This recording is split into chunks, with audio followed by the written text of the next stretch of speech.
Reported, if you didn't hear, Tom Brady beats the NFL in Deflatega court case. The judge has nullified the league's 4-game suspension. A man I miss very much, Stephen A., is with us now from vacation. Stephen A., your reaction? Well, first of all, believe it or not, contrary to what my partner in crime there, Skip Bayless, may believe, I'm pleasantly surprised, because the fact of the matter is, as I've said repeatedly, even though I think that Tom Brady brought most of this on himself, the fact is the NFL season without Tom Brady, there certainly would have been something missing. We all know, as I've said on many occasions, that this was much ado about nothing as far as I'm concerned. I don't give a damn if he was throwing Nerf footballs. He's still Tom Brady. He's still one of the greatest quarterbacks ever. And when you think about this NFL season, you wanted to see him play. Having said all of that, I am surprised that the NFL lost this. They got it in the court they wanted it in. Roger Goodell and the National Football League got this heard in New York as opposed to Minneapolis. And considering the fact that the judges in this locale in New York City are supposedly league-friendly as opposed to union-friendly. The fact that this ruling came down, I think, is an incredible indictment against Roger Goodell. The case is still undecided. I expect the NFL to be who they are and to appeal this decision. It can obviously still go to the appellate court, but I definitely believe to a strong degree that Tom Brady was exonerated in all of this, and my hat's off to him. So, time out just a second. Do I hear you moonwalking off your old opinion by saying, oh, isn't this great that Tom Brady does get to play in Week 1? Is that what you're saying? Skip, that's not moonwalking. You, as usual, you don't listen. You hear what you want to hear. You believe what you want to believe. Maybe that loud shirt you're wearing is blocking your ears to some degree. I've said on repeated occasions that Tom Brady brought this on himself. All he needed to do was to be a bit cooperative, a bit more cooperative, and it would not have come to this point. Tom Brady, according to reports, confirmed as much, because that's why he was willing to accept a 1 to 2 game suspension, in all of this, because they were going to deem it cooperative just as long as they did not insist on him admitting and acknowledging some level of guilt. If I remember correctly, that has been my consistent position. I've also stated on many occasions, I still wanted him to play football. I just blamed this to some degree on him, because I felt that had he been a bit more cooperative, if you recall, Skip Bayless, I repeatedly said on numerous occasions, you are Tom Brady. If you have to call the commissioner himself, go take him out to dinner, meet with him in his office for lunch or whatever, and have a conversation and be real with him about what transpired, it wouldn't have come to any of this. So this whole process, this arduous process that took place, was on the shoulders of Tom Brady, as opposed to just Roger Goodell being incredibly irresponsible and weak in his arguments. But in the end, to pay $5,000 for an investigation, certainly you shouldn't hire Ted Wells again. That's number one. Number two, if you're Tom Brady, I'm going to agree with what Shannon Sharp said just a few minutes earlier. And by the way, Shannon, keep doing a great job. I'm proud of you, bro. Thank you, bro. The bottom line is Shannon Sharp highlighted how, if you're Roger Goodell, maybe it's in your best interest to step back and say, we lost this, let's move on in the best interest of the league, in the best interest of all parties concerned. You fought the good fight. You thought you had this power. The Players Association challenged it. They won. Eat it. Live with it, and let's move on and get back to the business of discussing football. Stephen A., I agree with you, and I'm shocked that the league lost this case also. But what it goes to show you, although the players and the owners gave Roger Goodell absolute power, the judge basically said, your power, you were so egregious in the punishment that you handed down, I have no choice but to vacate this. Well, I think the judge definitely said that, and it's perfectly within the judge's right to do so. I think the thing that we all have to be alarmed about is precedent usually states that the commissioner's power via the collective bargaining agreement is absolute. We're usually not inclined to usurp the authority handed to the commissioner by collective bargaining negotiation. Here was an exception where even the judge acknowledged that it was an aberration, that usually he nor any other judge is prone to lean in this direction and make these decisions. The fact that they were willing to do so in this case speaks to how egregious they felt Commissioner Goodell's abuse of power actually was in this case. And as a result, more so than in anything else, whether it be Ray Rice, whether it be Greg Hardy, or a litany of other issues that we can point to, I think in this particular case involving Roger Goodell, I can't imagine anything that has hurt him more than this, because whereas domestic violence issues and off-the-field legal issues may be something he may have mishandled from time to time, that was outside the game of football. So whether it be ignorance, incompetence, insensitivity, or whatever, you can sort of get away from that because you're the commissioner and you're perceived as an individual that may not have known better. But this is directly relating to football. This falls under his purview. And the fact that he has been labeled egregious and abusive in his power, in this case by this judge, even if they do win in appellate court, the fact remains that Roger Goodell has been significantly stained in all of this, and Tom Brady has been exonerated. And one judge in the previous case, Stephen A., said arbitrary. But I think what the commissioner, what he lost in the fight against Tom Brady, he gained with some of the players, Stephen A., because what we have seen in the past is that he had no problem suspending a Michael Vick for a year, a Pac-Man Jones for a year, and a litany of other players for an extensive period of time. But he stepped outside of the box. He went after one of the Mount Rushmore quarterbacks in the National Football League because he felt, and the league felt, that Tom Brady had committed an integrity or conduct detrimental to the league. And so he stepped outside of the box. He gained a lot of credibility with some of his players in this league, Stephen A. Even though he lost, the league lost, he gained a lot by taking this fight to Tom Brady.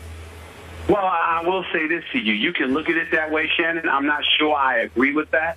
I would have to lean towards my man Skip on this particular notion. You can say that he's gained credibility with the players for showing a willingness to go after Tom Brady. But I think the big winner in this is the Players Association in concert with Jeffrey Kessler, because their willingness to take this fight to Roger Goodell, something I've lamented simply due to all the money of the players that they were spending in order to pull this off, by showing that indeed Roger Goodell can be beaten, especially if they win this in appellate court as well, assuming that the league takes it to that next level. If the Players Association wins that battle already by winning this battle today, that really emboldens them and validates not just their existence, but the willingness in which they have to fight time and time again with Roger Goodell. I don't think there's any way that Roger Goodell comes out looking good in all of this, simply because he has shown that his investigation was suspect to begin with, and he leaned on it so heavily. If he never hired Ted Wells and just suspended Tom Brady, that would be different. But the fact that you spent $5 million on an investigation, and then that investigation ended up with so many holes, yet you stood so steadfast in support of that investigation. If you are Roger Goodell, I think that's more of a stain than it is a compliment to the job performance you're exercising. Outside of that, the only thing that I would like to say is that I'm actually very happy about this decision, not just because I'm going to get to see Tom Brady play from week one, but the biggest reason is because I don't have to see that brat known as Skip Bayless sitting across the table from me, whining and crying about Tom Brady getting messed over, what have you. I can now see Skip Bayless smile a little bit more, be a little bit more affable, a little bit more calm. He's not terrorizing Molly. He's not terrorizing Chuck Solitero or Kevin Rita and all the producers. He's actually going to give my colleagues and our staff a break for a change, instead of being a whining brat for Tom Brady that he has been. It's good to see you smile again, bro. It's good to see you. Couple of things there. Number one, I hate it when you take vacation because you get to rest your vocal cords and you come back on even from remote and you talk even more than you usually do when you're sitting in this chair in this studio. You've talked and talked. You've talked us all the way through 2 breaks already. And another thing, just for the record, our hardcore longtime viewers understand this, but when Stephen A. Smith insults my clothes, that means he's completely out of ammo and cannot win the argument. He has lost the argument completely, and I want to state for the record that for the longest time on this show, Stephen A. Smith was dug in that Tom Brady cheated and he lied about it. Am I right about that, my friend? In all seriousness, in fairness to me, that was my initial position. And then as we both looked at the report and the preponderance of evidence, we saw some holes in Ted Wells' investigation. The difference between you and I is that you were willing to completely exonerate Tom Brady. And I was willing to say to you that I don't think he knew about the deflated footballs. I don't think he cheated, but he was uncooperative. I believe that, and I believe that he brought most of this on himself. And had he been a bit more cooperative and worked the cachet that comes along with his great name, then obviously I think the results of all of this would have been incredibly different, because I don't think it would have gotten to this point. Okay. I think it got to this point because he's been fighting unnecessarily. That's what I said, and I still stand by that. Fair enough. Now, remember what I told you 2 days after the Wells report came out, that Tom Brady's ultimate goal here, long-term ultimate goal, take down the commissioner, expose his lack of integrity or credibility, whatever you want to call that, to the point that he could lose his job over it. I'm going to point out to you, Stephen A., remember, the previous commissioner, Paul Tagliabue, came in on top of Goodell's Bounty Gate rulings and rescinded all those, vacated all those. Remember that? That was a terrible blow to Roger Goodell. This is an early, terrible blow to Roger Goodell. Again, I don't know how this is going to play out in appellate court, but my question back to you is, could this ultimately cost the job of a commissioner who's clearly still very well liked and respected by the majority of owners?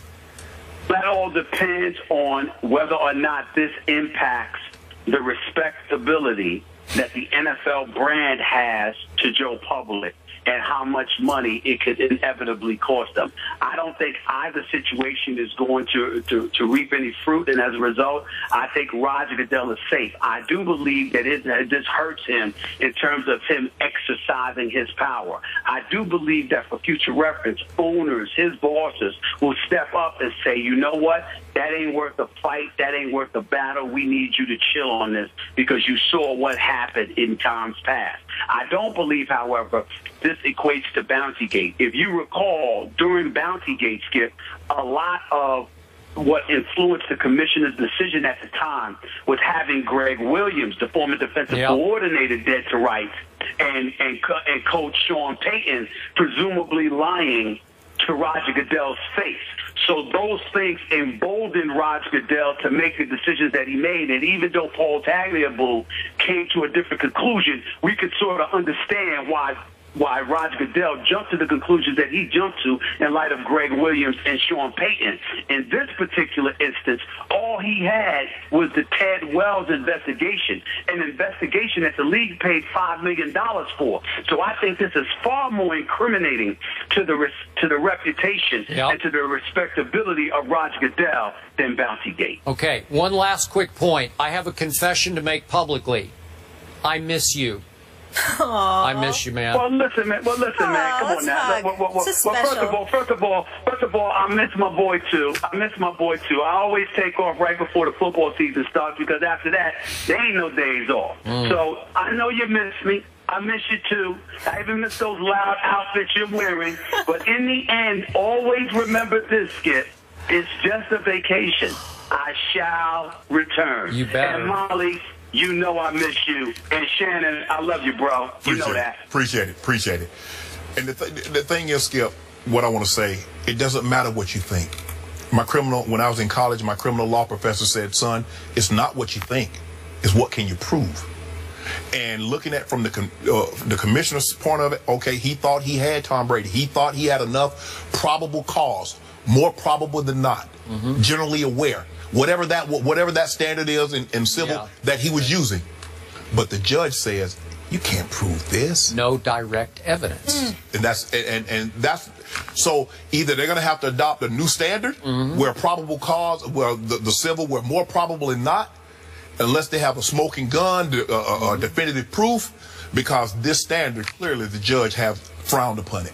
The standard works in the NFL court, but it doesn't work in the real court. Exactly. Right? I guess so. Yeah. Stephen A., thank you so much for joining us. Hope you're relaxing. Have some fun there. Let your hair down. And I'm lovely. I'm lovely. I'll see y'all Tuesday. Drink some water for me, Let your hair down. It means enjoy yourself. No, I won't say it. What? Oh, okay. Stephen A., we miss you. We'll see you soon here. You guys, I got to share 2 tweets. Foxborough Skip, your final thoughts. You know, Shannon, I'm sure a whole lot of Brady haters and Patriot haters are, so to speak, deflated right now as we speak. But listen, no Tom Brady for the first 4 games had cast a pall over the start of the NFL season. Yes. And now that he is definitely going to play weeks 1 through 4, I am so ready for some football. Yes. I think everybody is. I agree with you, Skip, because with him, if he had been suspended, that's the topic of conversation. Yep. No matter how great the games are, you're still talking about the New England Patriots, the reigning Super Bowl champs, playing without the Super Bowl MVP. Now that he's playing, now we can get back to talking about who has the best chance of getting to meet in Super Bowl 50. And as you mentioned, you have to like the Patriots because Tom Brady has given me no indication that he's slowing down. Now, you mentioned all the injuries on offense that I didn't even know about. I was just talking about their defense. But we know Coach Belichick teams, they progress as the season progresses. Don't be surprised if at the end we're like, I can't believe they got back again. Yeah. The Patriots-Cowboys? Patriots-Cowboys? Yeah, who you picking then? Oh, I reserve the right to not pick anybody if that happens. You got another one of your guys going. You know, I have mixed emotions because now Tom Brady will be back for the 4th game, if memory serves. That's at Dallas and Jerry World. Yes. So that I have mixed emotions because now that gives the Patriots a lot better chance of beating my Dallas Cowboys. The happiest people are the person that the network that has that game. They're the most happy. Wow. You've got some other things to watch tonight, though. Tim Tebow, we forgot about him. I will be watching every snap and 7. hoping they're not last snaps. And then how about college football? Michigan at Utah. That kicks off tonight as well. How about we'll TCU at Minnesota? All that fallout tomorrow right here on First Take. Shannon, thank you so much. Way to go. Thanks for having me, Molly. We'll see you Great again job. soon. Thank you. Skip, congratulations. Thank you guys for hanging with us. Have a great day.